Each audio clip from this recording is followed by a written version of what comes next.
Hey everyone, today I've got a quick Google Sheets tutorial for you. I'm going to be showing you how to freeze rows and columns here in Google Sheets. It's really quite simple to do. And I've got two quick methods for you. The first one is kind of the official method using the menu system. And the second one is a quick shortcut. It doesn't give you quite as many options, but it's really quick to freeze these areas. So let's go ahead and dive right into it. So I've created this quick mock budget here, and at the top I've got these months which I'm wanting to freeze, and down the left hand side I've got the categories that I want to freeze. So let's start out with the months here at the top in the row. So I want to go ahead and select the number 3 here, or if these were down on number 4 you would select that, but the number 3 here which lines up all the months.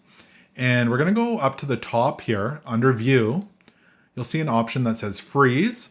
And when you hover over it, it gives you some options here. So the top portion is rows, and we can freeze one row, which would actually just be the first line. So you can see when I do that, now just budget is frozen. But I'm gonna go back up to view and over to freeze again. You can do 2 rows. So the second row is blank, but up to 3 rows because we selected that is available. So we're gonna go ahead and select that. And now you can see when I scroll through, those months go with it. So it's really easy to see. And then we can go ahead and do the same thing with the columns. So we'll go ahead and select column A. We'll go up to view, freeze, and we can go down to up to column A here. So again, you can do no columns to turn it off, 1, 2, or up to column A.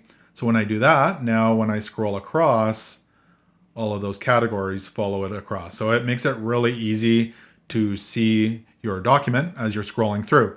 Now I'm going to just go ahead and reset these. So we'll go to freeze, no rows, freeze, no columns, and you can see that reset it. Now the quick secret tip to do this, it doesn't give you as many options. If you head up to the very top left-hand corner, you'll see some wider gray bars.